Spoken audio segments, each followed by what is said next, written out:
Craig's stuff. Craig's stuff. Craig's got a lot of stuff. Yeah. Craig's stuff. Craig's stuff. Craig's got a lot of stuff.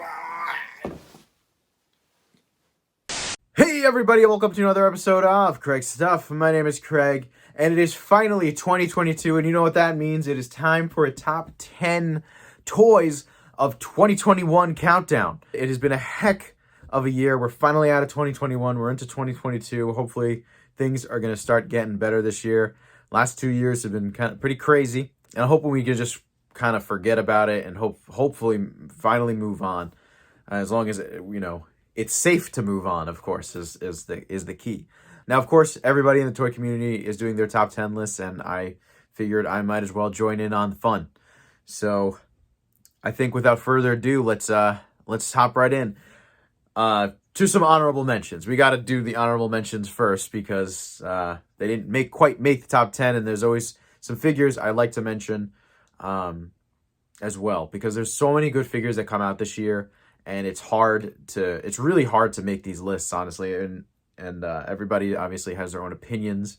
So some of my honorable mentions. First off, we have the Gunslinger Spawn. So like I said, he didn't quite make the top 10, but this figure I think is wonderful. I think they did such a great job. Sculpt, detail, everything is beautiful. Articulation's not half bad. I think McFarlane literally just needs a couple extra points, and they will be perfect. I mean, those double jointed arms, those are fantastic. So I think this is a really, really good figure. I also have no attachment whatsoever to Spawn. I just like these figures just from their design and, from an engineering standpoint. I think they just look really, really good. I think they do a great job. Another thing I want to point out about my list is that no toy line will have more than one spot. So I tried to mix things up. So there might be a couple figures in the same toy line that are really good. I only picked one. So moving on. Next honorable mention we have from Star Wars Black Series. This was my favorite for the year. The ARC Trooper Echo. This, I want to say a big thanks to my boy Val for picking this one up for me. I wasn't able to get this one. I think, what did they do, pre-orders or whatever? This was hard to find. So huge thanks to him. I think the newer stuff is pretty cool. So I love the trooper designs, and when these clone trooper looks are fantastic. Another honorable mention that didn't quite make my top 10, Figma Naofumi from Rising of the Shield Hero, which is one of my absolute favorite animes. It's only one season. Please go watch it if you haven't. It's so, so good. Honestly, the only thing that really kept this figure from being on the top 10 is its price. Figma prices are just skyrocketing, and it's insane. So there's just no reason for how expensive these figures are. I don't care about importing and all that crap, because SH Figuarts are not that expensive, and they're just pretty much the same quality as those. And they're bigger too, so it just doesn't make any sense. I don't know. If someone can explain to me why Figma are so expensive, that'd be so great. But this is an awesome figure. I think they did a great job. I love that it has a cloth cape. Very, very cool. All right, and my last for my honorable mentions is the NECA Goliath. This figure is absolutely gorgeous. I'm very excited for where this line is going. Very excited to get Bronx, I think, is the next figure on the line. Get those folded wings, which I can't wait for, just because these are huge. And right now I have him he's actually just like behind, I have my Hot Toys over there. He's literally just behind them because I just have nowhere else to spread these wings. So I figured just leave him there until I can get some folded wings. Very, very cool figure, though. Gorgeous. And I think NECA did a fantastic job. All right, so on to the actual top 10 list. You've been waiting for these past few minutes, and I know the anticipation is building, and you need to know, unless you just skipped. But here we go. Here is number 10 on my top 10 toys list. This is the Jazzwares Pokemon Select Charizard. Jazzwares came out with this new Pokemon Select line, and of course they started off strong with the big boy Charizard. This figure's fantastic. An incredible price point of $20. And this thing, in my opinion, is very, very close to the SH Figuarts or D Arts or whatever it was called, the Lizardon, the import one, which was it's still better than this one, but considering that one, especially how the secondary market on that thing right now, a few $100s easy. this one is a perfect replacement if you don't have that. This thing is wonderful. Unfortunately, I'm not too big of a fan of the other figures that have come out since Charizard, but I think that really has to do with more of a design reason. I think those figures don't necessarily lend themselves to like this articulation and that kind of stuff. So there we go. Number 10, Charizard. And then we got number 9 in our list. We have the SH Figuarts Pac-Man. This figure is, again, so wonderful. It doesn't do too much. I mean, it's Pac-Man, but it has a surprising amount of articulation for something with this design. I love the way the legs work, so you can move the legs, and you can get a lot of articulation out of him. And then he comes with some extra accessories. He's got 2 faces, and he's only $20. That is another thing. This figure is only $20. SH Figuarts, $20. That's insane. And it's nice. They did a great job. I can't wait. They're coming out with Miss Pac-Man, and I would love to see them, continue something like this.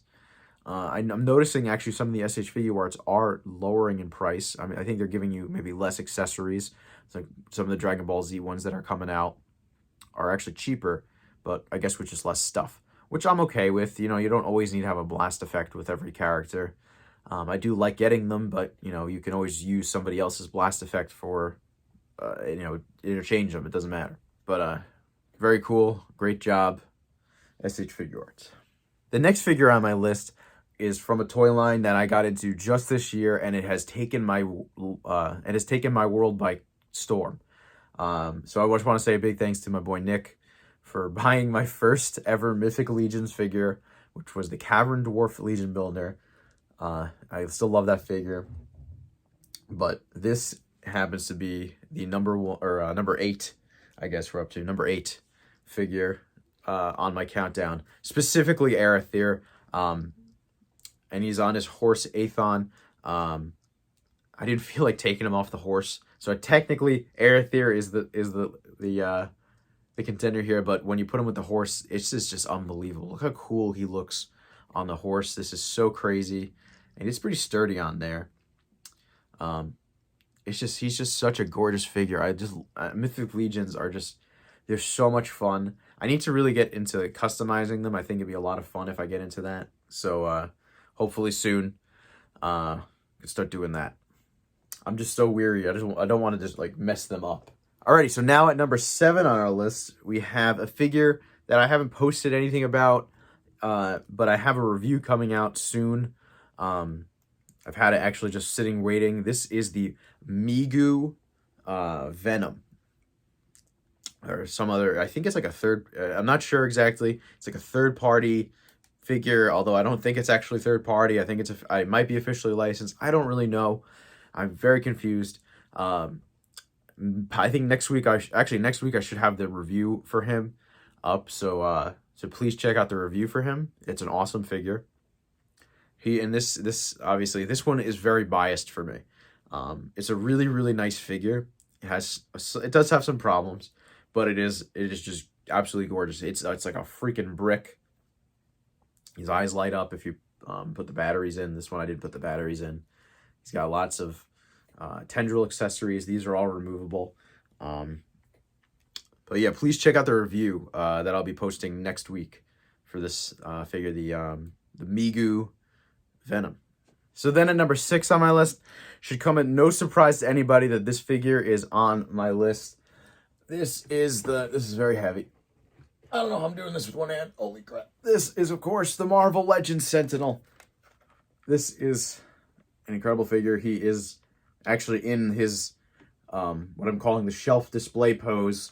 Obviously, gorgeous, absolutely gorgeous figure.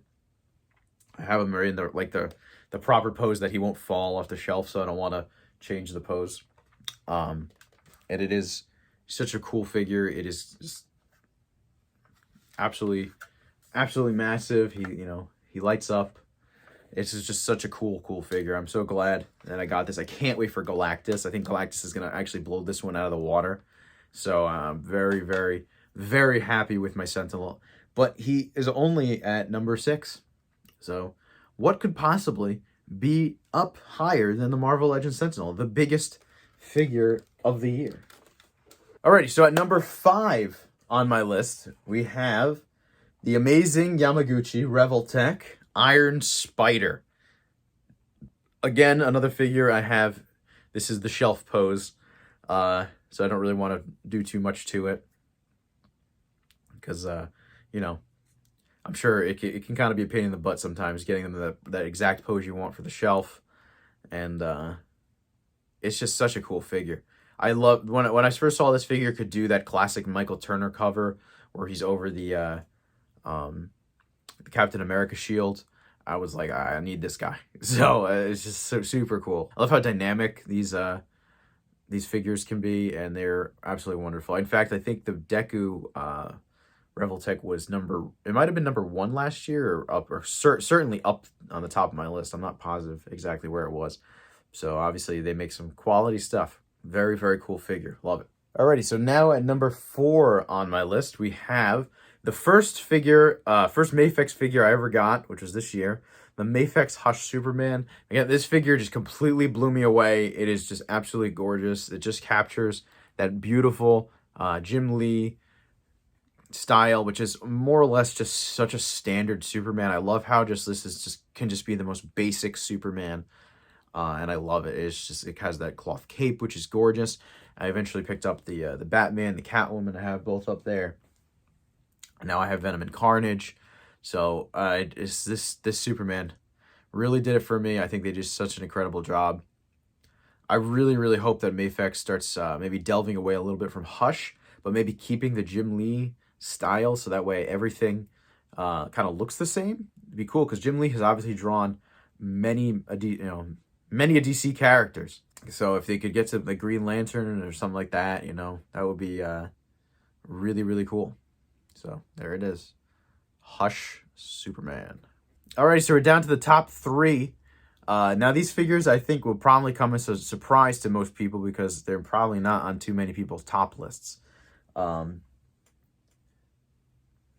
number 3, we have, this is the One Shot Toys Yusuke Urameshi from Yu Yu Hakusho. This is a third-party figure. I believe it is officially referred to just as either the Spirit Detective or something to that degree. I forget exactly what it was called because it is not officially licensed. But I don't care. This third-party figure is just amazing. I think they're blowing these first-party guys out of the water, completely out of the water. And they just need to see what these guys are doing. I'm sure, because of not being licensed, they can probably do a lot. So I don't really know, but it is gorgeous. I can't wait for, there's some more coming out. We've got Kurama and Huabara, both announced, and I think already up for pre-order. They haven't done a Hiei yet, but I'm sure Hiei isn't too far behind. So very, very cool. I love the cloth on him. This is actually magnetic. The way this closes, it's actually magnetic, which is really cool. And I love how you can just put his hand right in his pockets. It's just awesome. Really, really cool. Also, it might be kind of hard to see, but the way that his how tight the shirt is, like you get a little definition in there. That's really cool. I like that. Very, very cool. Yusuke. So now at number 2 on my list, another third-party figure makes it into the top 3. This is the V-Toys Death Knight. Now, this figure is more or less a medieval, demonic-looking Batman. Although I have the other head on, I guess the main head looks quite a bit more like Batman. This more like kind of just looks like a demon guy. But you can see he's, of course, got his bat logo. I did do a review for this guy, and he's just absolutely gorgeous. I love it. It's really cool. They use like magnets on this figure with the shoulder guards. And he's got, of course, his cloth cloak with wires in it. And it is just absolutely, absolutely beautiful. The paint detail on everything is just fantastic. And I believe there's a second figure in this line that was announced. So I just can't wait to see what is coming from this studio, because they really did a great job with this figure. This is the V-Toys Death Knight. Again, check out my review of, I believe I've actually reviewed most of the figures I've talked about so far. Certainly the Death Knight, Yusuke, Superman, the Sentinel, Venom's coming. A lot of the stuff has been reviewed. Now we have finally reached our number 1 spot. This is, again, one of those types of figures that I like to say I'm not super biased for choosing this one, because I'm not the biggest fan of the TV show. I like it a lot. I do like it. I think it's a bit overrated because it has gotten this crazy fan base for whatever reason. I haven't even started watching season 2, but here it is. Here is the Aniplex Buzzmod Tanjiro from Demon Slayer. Like I said, I don't think the show is the best thing in the world. It's a very good anime. I like it a lot. I really do like it a lot. But I'm watching One Piece right now, and I'm sorry. Season 2 can wait. I got 300 episodes or so of One Piece left. 300 plus episodes of One Piece left. I'll watch all of that before I even start Season 2. Because One Piece is so damn good. Oh my god. Okay. Sorry. But yeah.